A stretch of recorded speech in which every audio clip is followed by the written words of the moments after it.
Welcome to the Aaron Harber Show, Election 2020. This program is going to be about Proposition 116, a potential reduction in the state income tax, and Proposition 117, a proposal to require voter approval of major fee increases. Joining me today from the Independence Institute is none other than now a veteran of the program, Ben Murray. Ben, great having you on the show again. Thanks, Aaron. And another veteran of the program from Colorado Action Rising, Michael Fields, is also the father of a new baby girl, right? That's right. Congratulations, Michael. Thanks for having me on. Yeah, number 4. That's impressive.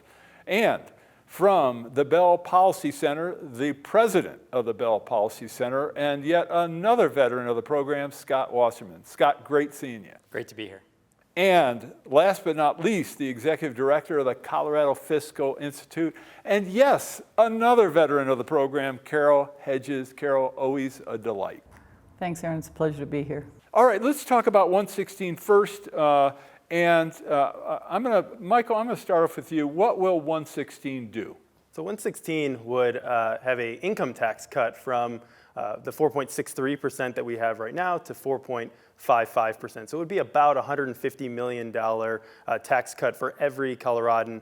And I think it's a really good idea given that we're in a recession and people need more money in their paycheck or in their pockets.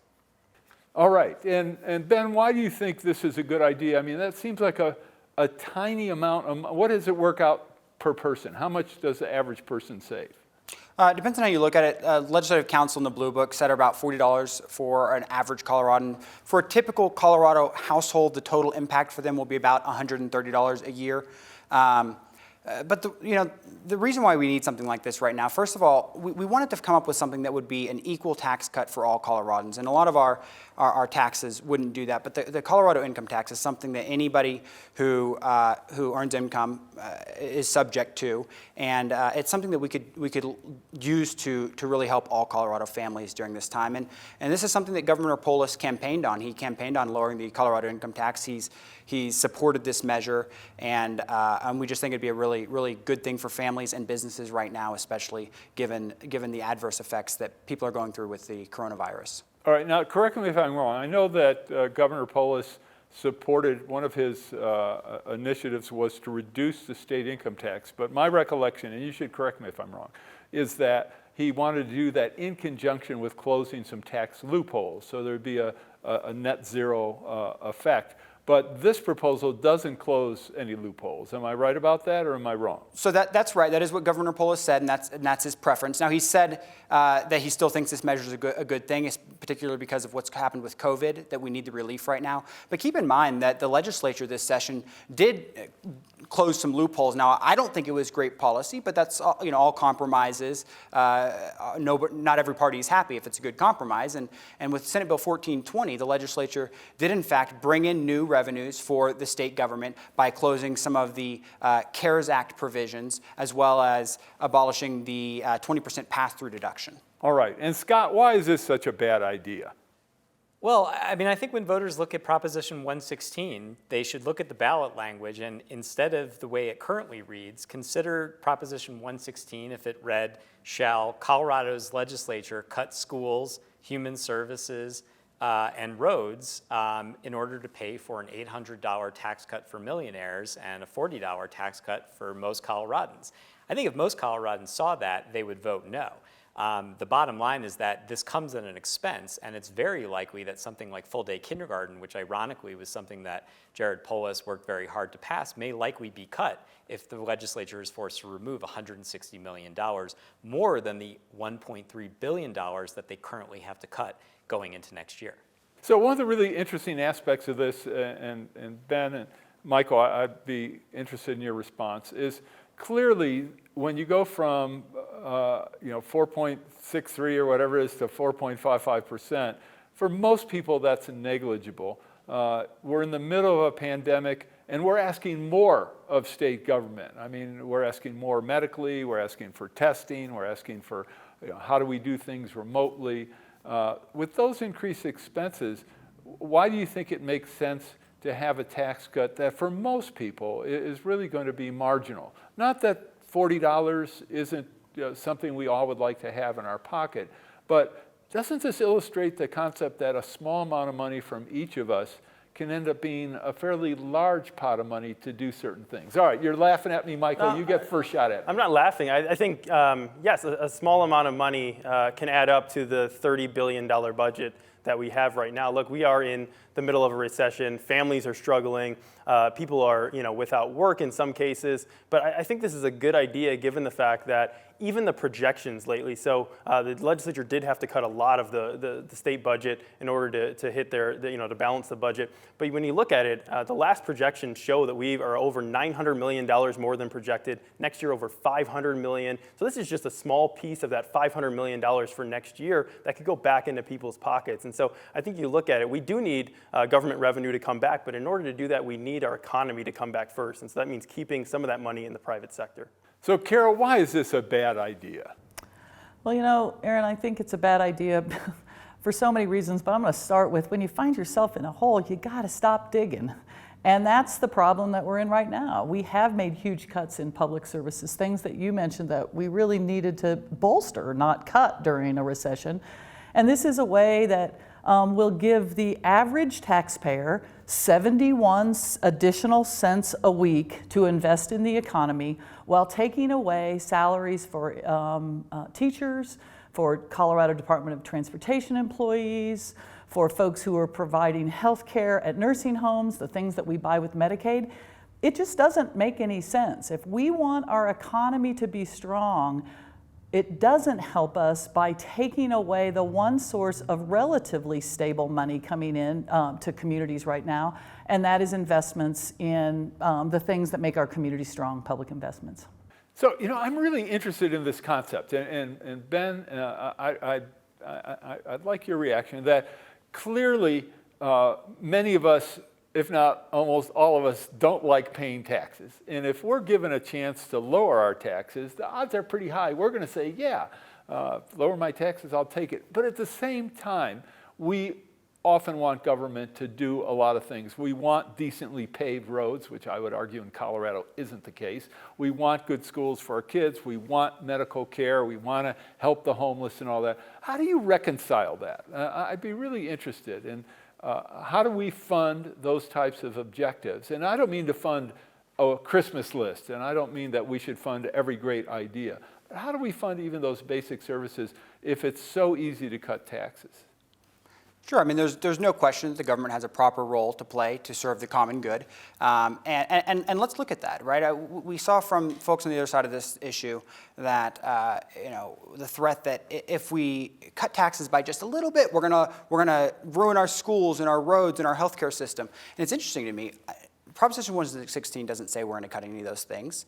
Nobody on this side of the issue has suggested cutting any of those things. The only people who have suggested cutting those things are those on the other side of this debate. And I wonder, and I'd be curious to know, do they propose cutting the electric vehicle tax credit that disproportionately benefits wealthy Coloradans? Do they propose first cutting the film production tax credit that goes to Hollywood millionaires? I mean, they never say that. They say we're going to take away your teachers and your roads.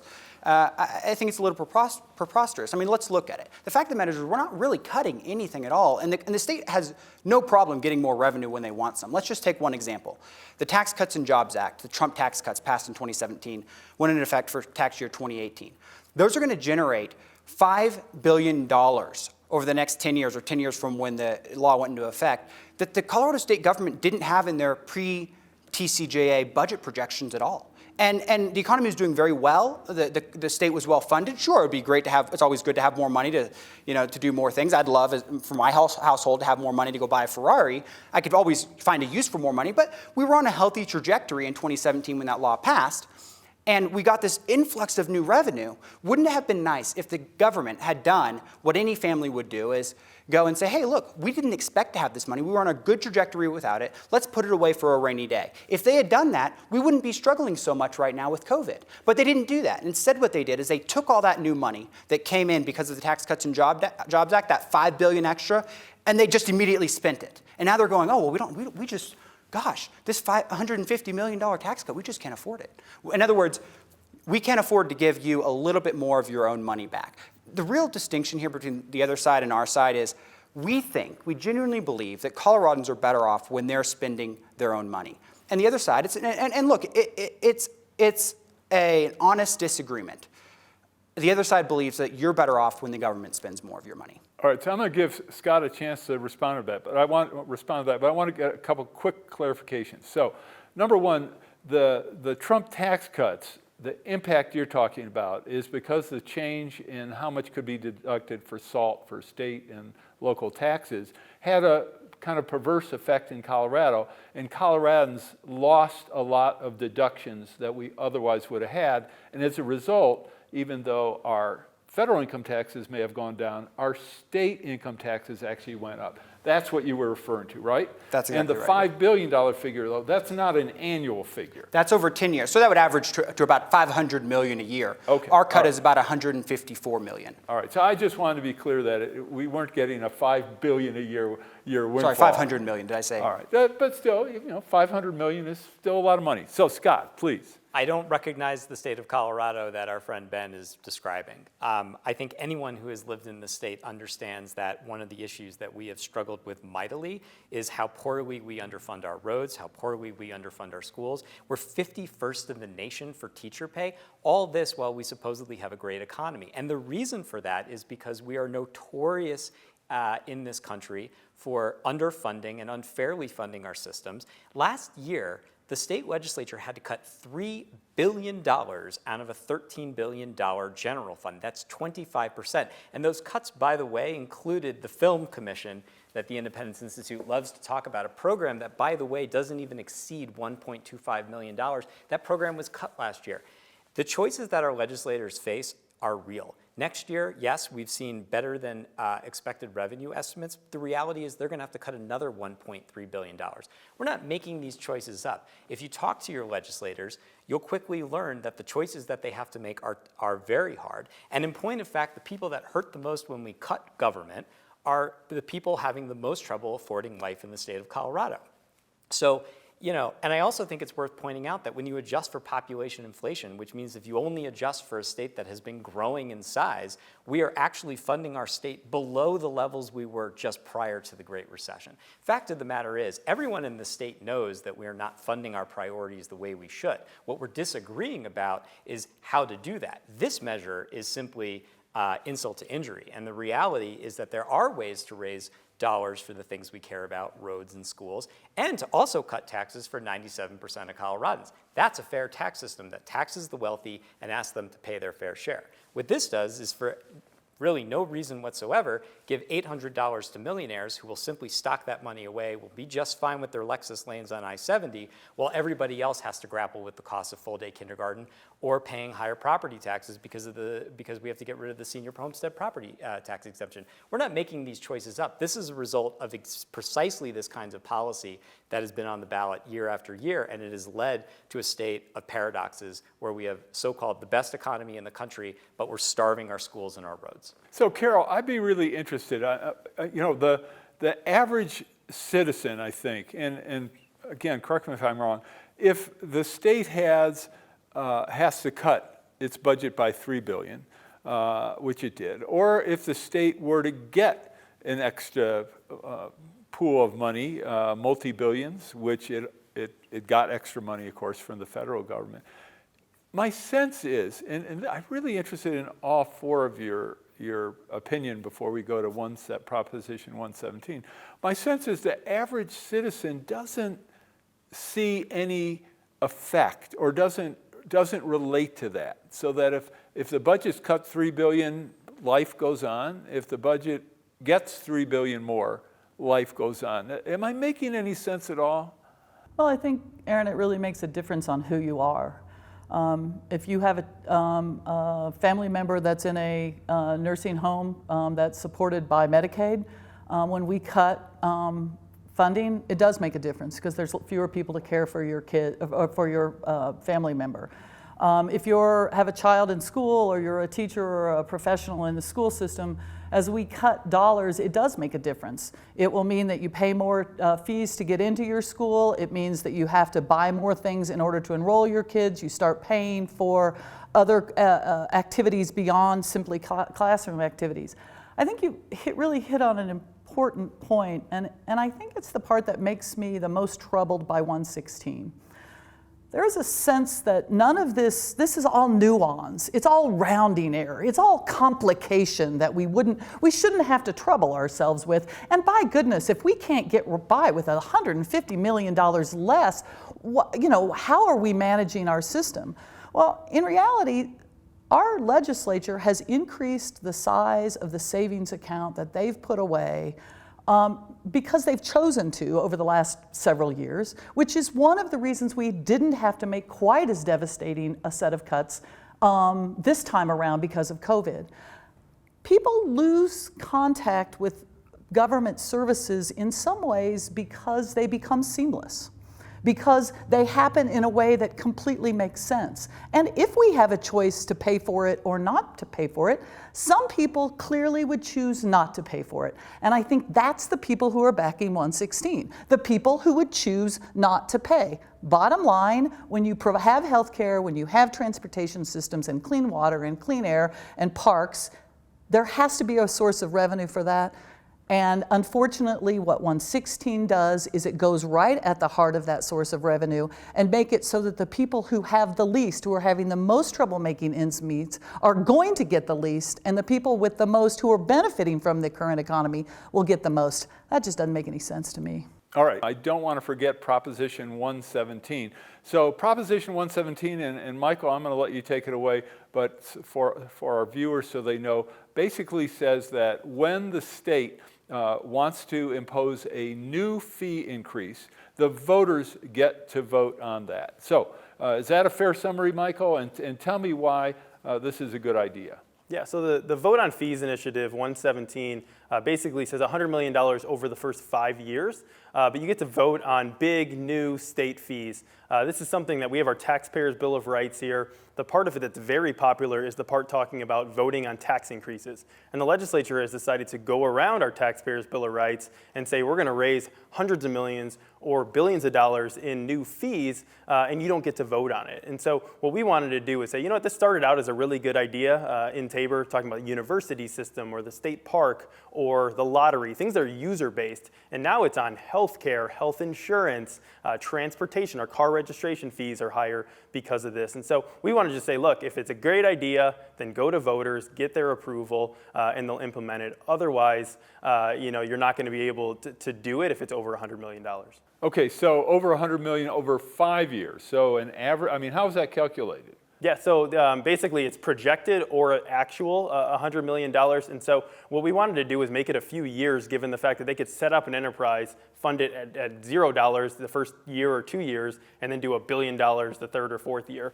We wanted to average it out. And so anytime it goes over that $100 million mark, it either has to stay under 100 or it has to go to voter approval after that. So if after 5 years I'm at 99 million, I don't have to get voter approval? Then if you're after 5 years, you don't have to get voter approval. All right. So Ben, talk a little bit more about this idea, and I'd like to hear some numbers between when Tabor was implemented and what the ratio of fees to general fund dollars were, or at least Tabor, not just general fund, Tabor related dollars. Sure. I think the figure you're looking for is when Tabor went into effect, about a third of our state budget was generated through various types of fees. Now it's about 2/3. And what this demonstrates is that the government has really been using... All right, so just to be clear, so when Tabor started, of the general fund dollars, 1/3 was from fees approximately, or a little less? So no, so the way fees works is they fund enterprises, which are separate from the general fund. I'm talking about total state budget. The general fund budget hovers around 11, 12 billion, and our total state spending is in the 40 billion plus, all the money we have to spend on various things. But that also includes federal dollars. It does. But remember, federal dollars, where do those taxes come from? That's coming out of your pocket too. Okay, so again, what was the ratio of Tabor-related dollars or dollars subject to Tabor to fees when Tabor passed in what, 1992? So I would say a third of the budget was outside of Tabor. Now 2/3 of it, that's federal funds and enterprises together. But the fee side is growing 4 times faster than the general fund right now. Is the fee side roughly a third of the total budget? Carol might know this better. Well, this completely depends on how you count the total budget. This whole notion of adding enterprise dollars to a total budget figure is something I've never seen calculated that way. So if you're talking about how many dollars are raised through fees and how many dollars are raised through taxes, fees not including enterprises at this point, I think it's about 40% general fund, about 35% fees, and then the rest is federal funds in what we traditionally refer to as the state budget. Okay, so that's roughly the numbers that I was quoting. So why is this a bad idea, Carol? Well, I think it's a bad idea. If I can go back to what I was talking about earlier, that things cost money. You don't just get stuff, or at least not in most worlds. And so the 117 basically takes one of the few tools the legislature has in order to deliver the kinds of public services that our communities want and need. And Tabor says that that voters have to approve taxes. And that's what's been happening since 1992. Voters don't have to approve fees, but those fees count toward the Tabor limit. And then Tabor also creates an exception for a situation in which you have an activity that is basically in its function a private sector activity. And that's what enterprises are. Those are the exceptions, and that's how it's been used in the past. That is a tool that the legislature has used multiple times to make sure that we have our rural hospitals stay open, and that that folks that live in the Central Mountains can afford to pay for insurance, and that we're protecting the elk herd from chronic wasting disease and the trout from whirling disease and those kinds of things. And the reason we can't pass 117 is it takes one of the few tools that our elected officials have to actually managing the finances of the system, which means there will be more pressure on K-12 education, higher education, transportation, et cetera. Does 117 apply to counties and municipalities as well? No, it doesn't. And it also, interestingly to me, isn't a constitutional amendment. And if this rose to the need of a constitutional, like if it was part of what Tabor should be or should have been, I'm a little curious as to why it wasn't proposed as a constitutional amendment, but it wasn't. Well, obviously easier to pass as a proposition. Scott, what's your take? Well, there's a lot going on in this conversation. I mean, first of all, let's talk about what enterprises are in the state of Colorado. So the state of Colorado has 16 enterprises right now.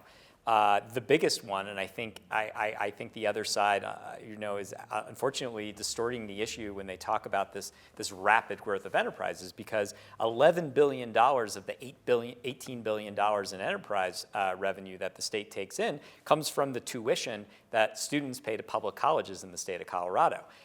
Very early on, after Tabor was passed, the legislature had to enterprise those funds. Had they not, $11 billion is very close to what almost our entire general fund was. So this is a very practical conversation about which dollars should or should not count against the cap. That the arbitrary limit that Tabor sets in our state. And I think to Carol's point, this is absolutely about, do you want your elected officials to have the tools that they need at their disposal in order to provide us with the services and quality of life that we've come to expect?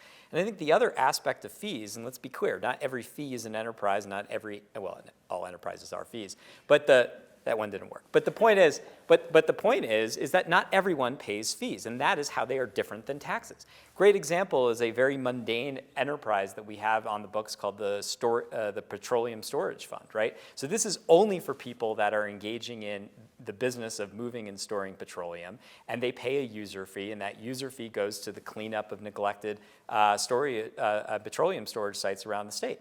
Ask yourself, do you want that on your ballot? Our ballots are already tremendously long. just think about the kinds of corporate interests that would come in and play in our elections. And I just have to say, think about how complicated this conversation is. This conversation didn't get complicated by accident. It has gotten there after 25 years of putting these kinds of requirements in our Constitution, in our statutes, to the point where the people that we vote on every 2 and 4 years get to the state capitol and are unable to deliver on the priorities that we want them to deliver on. And so ultimately, I think if you vote yes on this, what you are doing is you are tying your legislators' hands. They will not be able to provide the kinds of services that you want to see in this state. And you are inviting more and more dark money into our elections to distort the issues that are on our ballot. Vote no on Proposition 117. So, Michael, is this a solution in search of a problem? No, I think there's a lot of problems with this to start out with, but Scott talked about how this goes to something that you choose to participate in. Family leave is something that can be an enterprise that we don't get to vote on. We are this year, thankfully, but this is something they can pass through the legislature without a carbon fee. They've talked about a gas fee. If you drive your car at all, you're going to get this fee on you, which is really just a tax. And I think what you see right now is they tried to put a tax increase on the ballot. Not enough people signed it. Not enough people wanted it. And so we end up with 117 and 116, but I think also the Gallagher repeal, Amendment B, is going to fail. And when that happens, legislators are going to be looking everywhere to raise more money and not get voter approval. So my question is just, why won't you trust voters that they can make the decisions on these big state fees? If I may, Aaron, I think what Michael is referring to is a proposal that Carol and I were involved in that wouldn't have raised taxes on everyone in the state of Colorado. It would have cut taxes for 97% of Coloradans and raised them on the wealthiest 3%. And the reason we needed a constitutional amendment for that is because Tabor, as it is currently written, explicitly prevents us from having a graduated or progressive tax code. So let's just be honest about what was being proposed. And I'm sorry that your effort to try to combat it has left us with an insult to injury and a reckless tax cut that we now have to clean up for. Well, then if I may, Aaron, the opponents on the other side of this issue who proposed that tax increase on the wealthy, they did it in the name of tax fairness. But yet it's interesting because they also support 3 measures on this ballot this November that would increase taxes on lower and middle earners disproportionately to low earners. In other words, it would make the tax code more regressive, more unfair. And now, if you want to come out publicly today and oppose those 3 ballot measures that would increase taxes on the poor, please do. But if you don't want to do that, then quit fining. I'd appreciate if the other side quit fining to pretend about tax fairness. What this is really about, and we talked about it earlier, what this is really about is government spending. And we can have that conversation. At the end of the day, you want to talk about government spending, but you never actually want to talk about what our taxes pay for. There are 2 sides to the ledger. All of those measures are funding things like universal pre-K, are funding things that the state of Colorado desperately needs, but you never want to talk about the other side of the ledger, do you? It's really interesting, something Scott said in a town hall just a couple weeks ago. He said, it's time, something to the effect of, it's time to question whether or not this experiment in direct democracy really makes any sense anymore. And what he's talking about is the Citizens Ballot Initiative, the fact that we have to ask voters permission if we want to increase their taxes. Because what this is really all about, and this is related to the tax decrease too, is the other side of this really does believe, genuinely believe, wholeheartedly, that they know how to spend your money better than you do. And when they come to the ballot over and over and they fail to convince you that government's doing a really good job with your money and you should give them more of it, then what they do is they get frustrated with Tabor, they get frustrated with democracy, they get frustrated with the fact that voters are just too dumb to know that we need more of their money. They just don't understand that government knows how to spend our money better than we do. No, and that's really what this is about. Ben's about to finish, and you'll get a chance to respond. And so 117 is really about that question. Who knows how to spend your money better, you or the government? Is the government doing such a great and efficient job with your money that you want to give them more of it without your permission? That's the question at stake here. All right, Carol, please. You can start at any Ben, time. I met you about 4 minutes ago before this thing started. You have no idea about my attitude about voters. Have you ever heard anything? I believe Colorado voters are actually incredibly discerning. I actually do you support believe Tabor? They are actually very. Do you support Tabor? Those So, are Ben, 2 let her completely and unrelated issues. Do you want voters to vote on taxes? I think that people need the benefits that we get when we compile our money.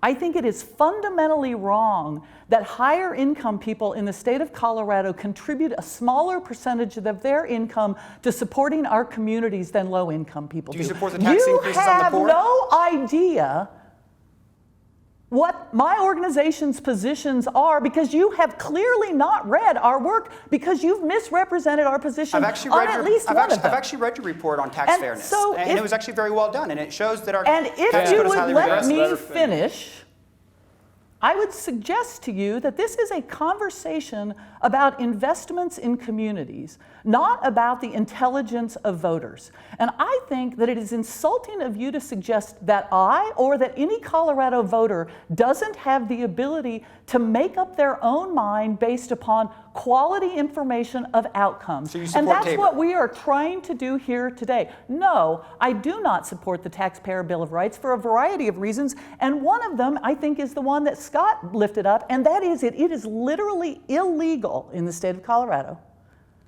to have a system that would allow everyone, regardless of your income, to pay the same portion of your income in taxes. That is fundamentally unfair, do you support and the- that is a part of Tabor. Do you support the portion of Tabor that allows voters Okay, to vote so on Ben, new taxes? Ben, Do you hold on a support second. that? Voters Ben, voting on new taxes? Do Ben, you support it? Ben, I'm over here.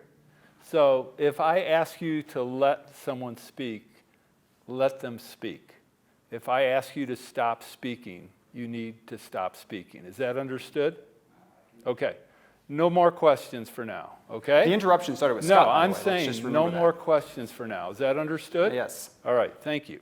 Okay, so I have a question that I'd like, one of the really fascinating, I think, challenges in Colorado, we have Tabor, and first of all, does any other state have Tabor?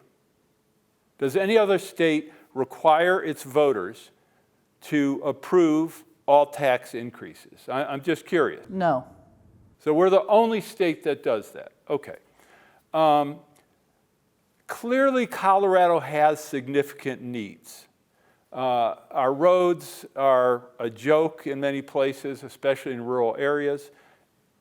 K through 12 education, I mean, you can talk about how successful or unsuccessful it is. I don't think we're doing a great job. That may not always be money related, but certainly in terms of especially some of the smaller districts, the rural districts, the quality of buildings, maintenance, et cetera. They're great needs. Healthcare. Why are we so bad? If we have the right under Tabor, our leadership, our political leadership has the right under Tabor to go to the voters and say, we have this problem and we need more revenue to solve this problem. Tabor does not say you cannot raise taxes. What Tabor says is we have to go to the voters and ask their permission. And generally the voters seem to say, no, thank you. What is the solution to that? Michael, go ahead. Well, what I'd like to say about that is, one, that on the local level, 61% of tax increases and bond increases pass. And so they have a lot of faith in local services in terms of whether school district use that money correctly. Will the transportation at the local level work? On the state, it's a different question. But I think to your question earlier about the $3 billion difference one way or the other, they're not putting, when they had $3 billion more dollars, they weren't putting it into roads, and teachers weren't getting paid more because only 56% of the money that's in education goes to teachers. And so what voters want to see is reform on the state level, where money goes where they want it to go first before they're going to approve anything. But on the local level, they do trust their local officials and approve tax increases. So to just blame Tabor or to blame voters and say they'll never do it just doesn't pass muster. Well, and in fact, I mean, at the local level, my impression is one of the things that under Tabor, entities have the right to do, municipalities, counties, they have the right to exempt themselves from Tabor in terms of debrucing, I'm talking about. And in most of those cases, voters have approved that option. So, and kind of, taking off from Michael, what's the disconnect? Why do we have such a problem successfully making the case on a statewide level? Scott, I'm just mystified, and I'm really interested. Look, I think it is something that we've been thinking about a lot, and I think that what we have in this state is an incredibly unfair tax code. I think we have a situation where the wealthiest Coloradans, when you look at their total effective tax burden, are paying less. And if you look at low and middle income Coloradans, they're paying more. And so why would they vote for a tax increase? I think we have created, because of Tabor and Gallagher and a number of other of these measures, we've created a very unfair tax system that doesn't treat everyone equally. And so I think that the key to this conversation is tax fairness. And that's why I and many others are starting to push on our political leaders for a fairer tax code. Only through a fairer tax code will we get a more adequate funding stream for the kinds of things we want. I mean, the legislature has done what it can with the money it has, but we lack the sustainable revenue streams to make it an ongoing thing. And so we can make the tax code fairer, but it requires a radically different conversation. And I think also an understanding, I enjoyed the sort of yes and no dynamic over there, because this is not a binary conversation. This is a multiple choice conversation. And I think we have treated it as a yes or no bumper sticker fest every single cycle, and it has led to a situation where people at the bottom are paying more and the people at the top are paying less. And I also would point out that the people at the top maybe kind of like it that way, and so that might have something to do with the kind of money that's at play in these elections. All right, so Ben, Aaron, may I jump into there? I want to add just another consideration. You know, Michael just had a baby, and congratulations, by the way. And his wife has a new baby and 3 kids at home, and she probably would like some help in sorting out some of the complications in her life. She probably goes to the doctor to help out, figure out how to take care of the kids. She probably consults with the teacher when you've got a problem with the kid, with one of the children at home. And that's a lot of the reason people elect folks to figure that stuff out. This is not a yes or no question. It is not that Denver wants something and we want anybody that lives in Denver wants no one else in the state to have it. This is a civic conversation. It's a conversation that requires a lot of time, a lot of perspective, and a lot of sharing of interests. And when voters have that obligation, I talk to a lot of them who say, I don't know how this is going to affect myself or somebody someplace else, and so I'm not confident that this is the right thing to do. And in fact, with some public opinion work that we did a couple of years ago, many voters say, boy, this is complicated stuff, and I am so glad that somebody else is making this decision because I know it's important. I don't fully understand it because I have a job that I do every day, and I don't want to screw anything up. And so the tendency is to often vote no when you don't understand it, particularly informed by the situation that Scott has outlined, and that is low-income people who are struggling to make ends meet are paying a higher percentage of their income in taxes. High-income people who aren't paying very much probably don't have a lot of interest in paying more. You create the perfect dynamic for the no vote to be the natural vote. Not because people are dumb, Ben, but because people actually are very smart and they're trying to make good decisions on a regular basis. So, Colorado has a reputation, and I don't know how accurate this is, and I know we have to wrap up, I apologize, as a fairly lean state in terms of its spending. And Ben, I'd be interested if number one, is that your perspective? And I'd really be interested in, with a $30 billion budget, and if you take out the federal money, whatever, 15, 20 billion, are there major priorities that you see, spending priorities today that are occurring, that are in that budget, that where you see savings of hundreds of millions of dollars? I'd be really curious. I mean, I know you're a numbers guy like me. What do you see out there that's low-hanging fruit that we could take those dollars and, for example, put into roads? I'm big on fixing potholes, for example, but give me some examples where the numbers are significant. I don't mean $1 million here or there, but I'm talking 100 million or 200 million or whatever. What are your thoughts there? Yeah, I mean, look, I don't want to be framed as somebody who's anti-government. Government should exist. I mean, the Declaration, the founding document of this country says governments are instituted amongst men to secure rights, but let's also not forget that it says that all just power being derived from the consent of the people. And, it's not on the taxpayer to justify keeping more of their money. The way government works in this country is government's power comes from us, we the people. We choose to give over some of our power to the government and some of our money to the government to serve the common good.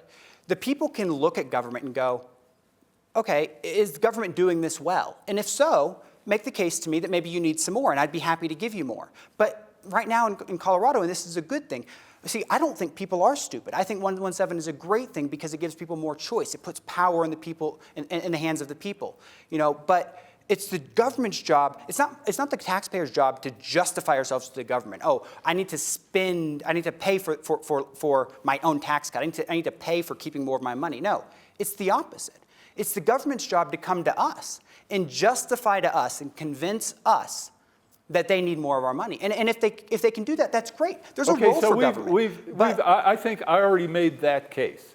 So I know we're out of time, and I don't want to take away from your opportunity to say why we should vote for 117. So before I ask you that question, is there anything you can identify for me, just as an illustration, a couple things that are 9-figure numbers out of a 11-figure budget where we could reallocate resources? If we wanted to add another $250 million a year to roads, which is something I want to do at the minimum, where do I get that money? Yeah, I'm glad you brought up roads. I mean, we had the Fix Our Damn Roads campaign, right, where it said, let's use existing... I don't, okay, if you can, I've given you 2 chances to answer the question. So if you can't answer I'll answer it. Please, that'd be great. Sure, absolutely. You have 30 seconds. So my answer to it is, this conversation isn't about that. That's a conversation we need to have. All right, so I'm going to tell us why we should vote for 117. Give me a quick answer. Why should we vote for 117? Then I'm going to ask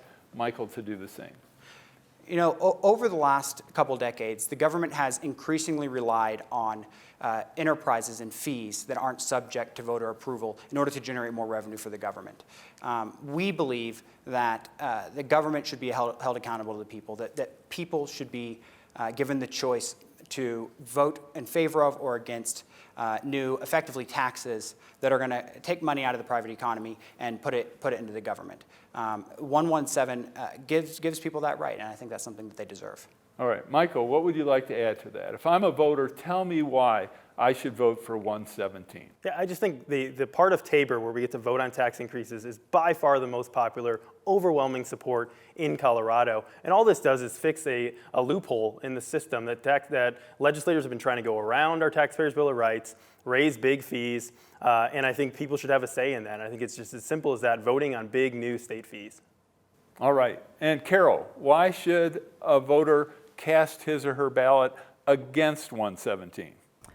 I think 117 you should cast a no vote against 117 because there are things that we collectively provide that use the enterprise structure as a way to rationalize important fundamental economic and social activities, like the unemployment insurance program is an enterprise. As we've talked about, tuition is an enterprise, and Colorado is super constrained in our ability to provide things like transportation. And in fact, during the periods of time when the economy is good, the general fund actually does contribute money toward transportation. When the economy contracts, we can't fund transportation, which makes our transportation expenditures more expensive because we don't have a stable source of income for them. And enterprises are one of the ways that we've been able to make a more efficient, a more effective investment in a lot of public investments, and taking away that tool will make things harder for the state of Colorado. All right, thank you. Scott, you get the last word. Look, 30 years ago, a man named Grover Norquist said that he wanted to shrink government to the size that he could drown it in the bathtub. Grover's been a guest on my show, by the way. And for the last 30 years, Colorado has played by his playbook. And I think all of us, whether we're Republican or Democrat or independent, whether we are rural or urban, understand that this is not working for us, that we have underfunded schools, that we have underfunded roads. If you vote yes on 117, what you're going to do is you're just going to make it harder for our elected officials that we vote on every 2 and 4 years to do the stuff that we want. You're going to make these issues more complicated. You're going to invite more dark money into our elections. As Carol said at the beginning of this debate, when you're digging a hole, stop digging is the first step to get out of it. And I really think that this is a watershed moment for the state, and that's why we should vote against Proposition 116 and 117. It's time to take this state back, and it's time to fix our problems, and it's time to use all the tools on our table. All right, speaking of time, we're out of time. I want to thank my guests, Ben, Michael, Carol, and Scott for joining me. Make sure you watch all of our Election 2020 shows. I'm Aaron Harber. Thanks again for being with me. We'll see you next time.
Hi, I'm Aaron, host of the Aaron Harber Show. Right now, everyone is stressed out, and some people really need extra support. This is the time to reach out to family, friends, and others. And if you or someone you know needs help or is in crisis, please contact any of these agencies. There are many people waiting to assist you and anyone else who needs help in these difficult times. Please don't hesitate to reach out now to help yourself and others.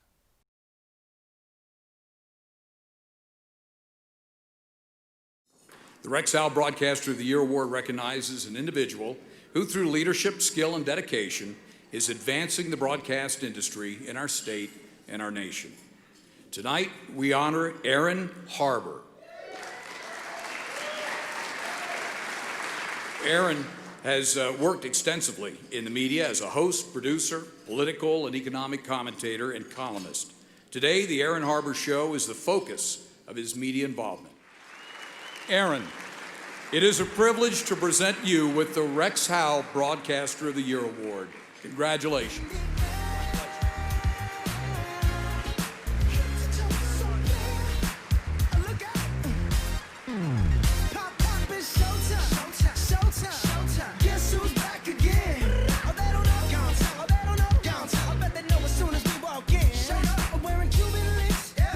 Just make journalism great again. Hi, I'm Aaron, host of the Aaron Harber Show here on Channel 3. As part of our Stop Scam series, I want to remind everyone con artists will try to get your money any way they can. If an offer sounds too good to be true, it probably is not true. Here are some security tips. Don't answer calls or texts from anyone you don't know. Government agencies will never call to ask for personal information or money. Do not give out your Social Security or Medicare numbers, credit card or bank account information, or passwords. Government payments never need to be confirmed in advance. A prize you won which requires a payment is a scam. Never send money or gift cards to someone you don't know. Look carefully at email addresses so you aren't tricked into thinking it's legitimate, and don't open emails from anyone you don't know. Delete all emails which ask you to log in to an account, and protect yourself by visiting these websites.